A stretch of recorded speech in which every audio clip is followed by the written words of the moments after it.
Okay, it's rolling. How did you get involved in the last exorcism? First, let me burp, and then I will say, the last exorcism came to me through producer Eric Newman. He had the idea to do this docu-style film of an exorcism that just goes completely wrong. And he and producer Mark Abraham at Strike, they developed the script for several years. And Studio Canal said that they would finance the movie if I got involved. And I'd been talking with Eric about producing projects, and he got me the script. And I read it, and it was truly one of the best, smartest, most compelling scripts I'd ever read. I couldn't put it down. And it really kept me guessing as to whether this girl was possessed or crazy right up to the end. I said, I have to be involved in this movie. What was your role in the movie? Did you put your touch in the screenplay and in the way of shooting? Well, I wanted to put a gentle touch on the film where it's truly Daniel Stamm's movie, but I wanted to be there as a resource. Certainly when I read the script, I had creative notes and things that I implemented into it. But once Daniel came on board, I really wanted him to know that I fully supported him. This was his movie. And even during the shooting, I stayed out of the way because I felt like my presence would really feel like a second director was on set. And I didn't want him to think I was looking over his shoulder.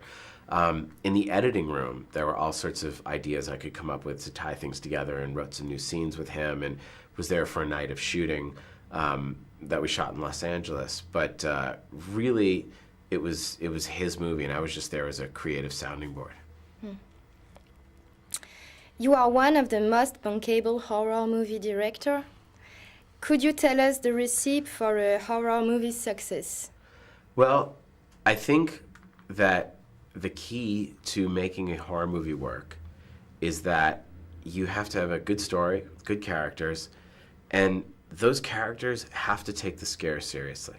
In every movie that works, even if it's this format, I mean, if you look at Rec, Blair Witch, Paranormal Activity, the characters in those movies do not know they're in a horror movie. They don't act like they're in a horror movie. They act like real people reacting to a horrible situation that's beyond their imagination.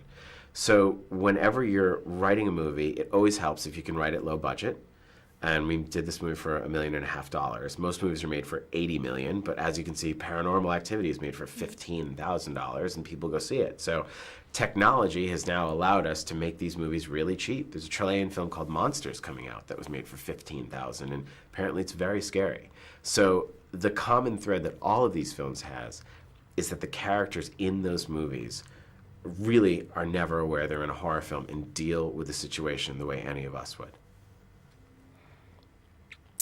You are a screenwriter, a filmmaker, an actor, and now producer. How those four activities respond to each other?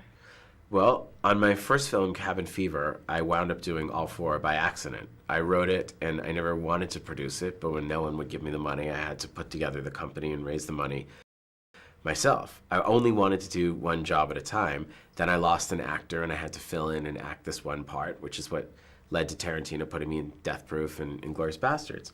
But they all inform each other. I think it's important to do all of them, especially if you want to be a director. You have to understand producing and understand how your decisions, your creative decisions, affect the budget. I do think directors need limitations, and I think you have to know how to maneuver within that.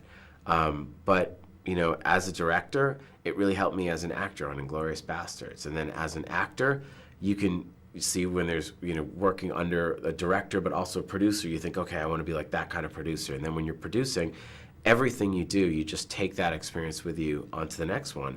And I really wanted to be the kind of producer that I wished I had for Cabin Fever, when I had to do it myself. But now I'm in a position where I can help new directors like Daniel Stamm get their work out there, someone who so deserves it, who's such a talent, and can help actors like Patrick Fabian and Ashley Bell get their break. It's very, very satisfying. So you will still write and direct horror movie? For sure. I love horror movies. I mean, I love all kinds of movies. I love science fiction. I love comedy. But I always want to have my hand in horror. That way, even if I'm not directing a horror movie, I still will be producing horror films. So I'm for sure going to be writing and directing, but writing for me is the hardest of all of them.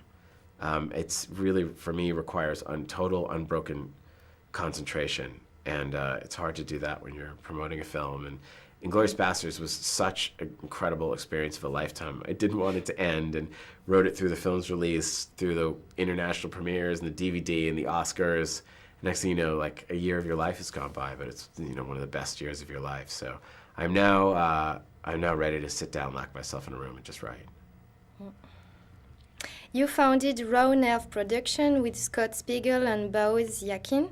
What was the purpose of this creation? That was an old company. It's no longer a part. Oh. I mean, I'm actually now a part of a company called Arcade with Eric Newman, and Eric's a partner in Strike, so we're kind of doing these Strike Arcade productions. But the idea is to do elevated genre movies. And now I'm in a position where we can finance the movies, certain types of movies, on my name, which gives us the freedom to hire whichever directors we want and whatever actors we want.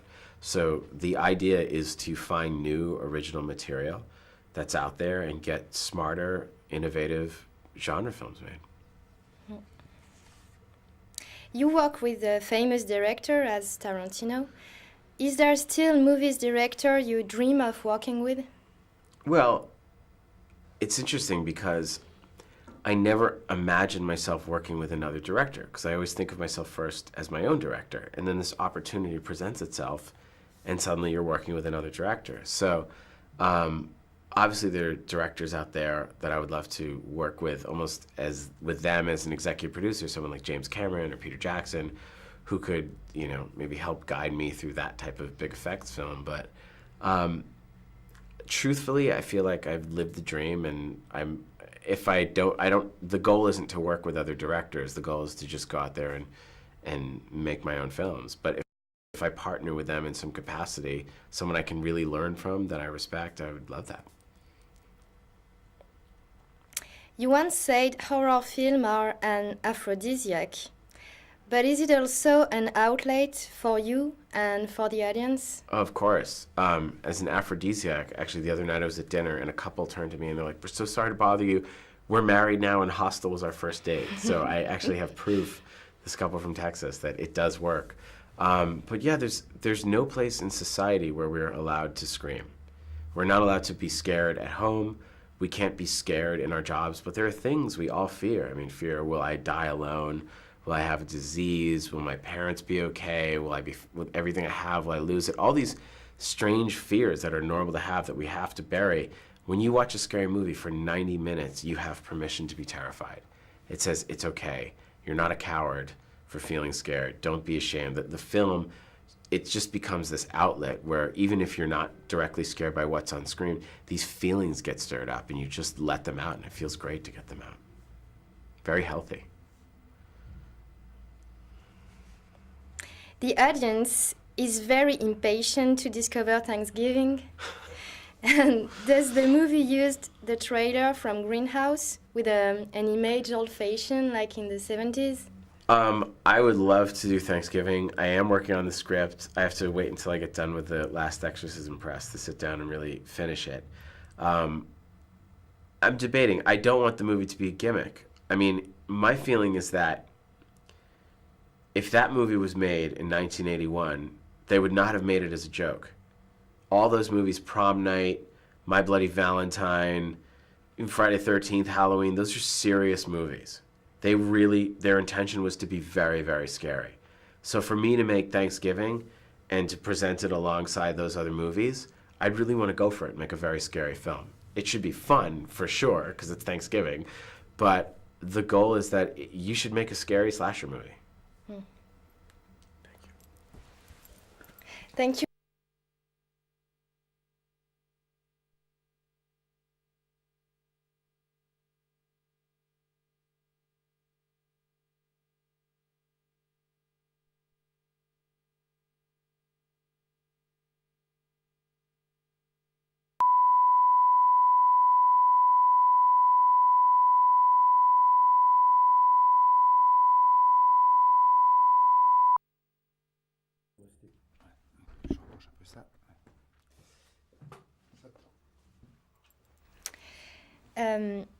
The Last Exorcism is your second fiction movie, shot as a pseudo-documentary. Is it a coincidence, or is it the way you like to shoot? It's not a coincidence because I was hired for The Last Exorcism because of my previous movie, because they wanted exactly the same style. And it also isn't a coincidence that I shot my first movie in that style, because what happened is that we graduated, my thesis film team from film school graduated, and the trap that people often fall into is that they wait for years and years and years to make a new movie because they don't have money. You come out of film school, you're broke, so you're writing your script, and most of the time it's a really expensive script set in outer space or something, and then you wait for people to magically come and give you millions to make your movie, and it never happens, and most people never shoot anything again. And we were kind of very aware of that danger, and we said, let's just shoot something. It doesn't even matter what. We don't have a script, we don't have money. Let us just take a camera, borrow some old video camera, and just shoot to not fall into that trap. And that's how we made the first film. That's why the style came about, because we didn't have lights, we didn't have cranes and tripods and everything you need to make a movie. So we concentrated completely on the actors and kind of on the storytelling. And then the first movie took 3 years to make and went to festivals, and the producers of The Last Exorcism saw it on a festival and said, we want exactly that style for a horror movie. Can you make a horror movie? And I'd learned that in Hollywood, whenever someone asks you if you can do something, you first say yes with a lot of confidence. You look them in the eye and say yes, and then kind of drive home and go, oh my God, what did I get myself into? And I'd never made a horror movie. I had no idea if I could make a horror movie or not. But that's why I got hired. And just, what does interest you in horror movie?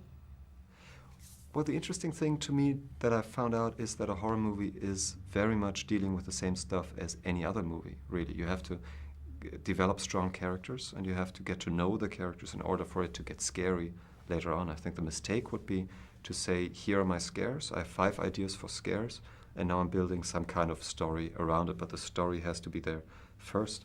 Elie told me the story that when he met William Friedkin, who directed The Exorcist, he told him that The Exorcist is his favorite horror movie. And William Friedkin was apparently very insulted and said, I didn't make a horror movie, I made a drama, it just went very dark.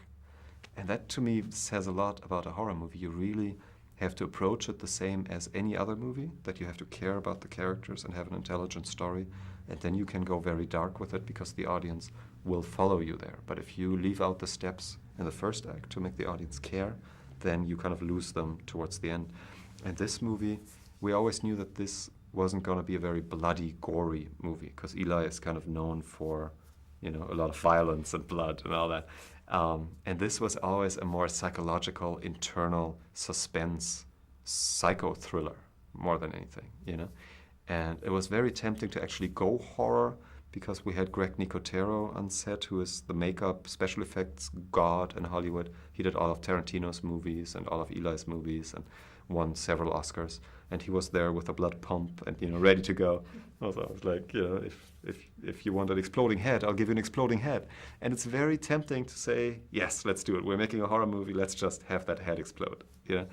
But that wasn't this kind of movie. And there always kind of needed to be that restraint to say, this has to be based in reality, because that's the only way that things will remain horrific rather than kind of abstract. There's always this theory, which I find really interesting, that if you chop someone's arm off, there is not a big reaction from the audience, whereas if someone has a paper cut, you know, cuts his finger on a sheet of paper, you hear an audible, oh, in the audience, because everyone knows what that pain feels like, whereas no one else has ever had their arm chopped off, so they don't know what it feels like.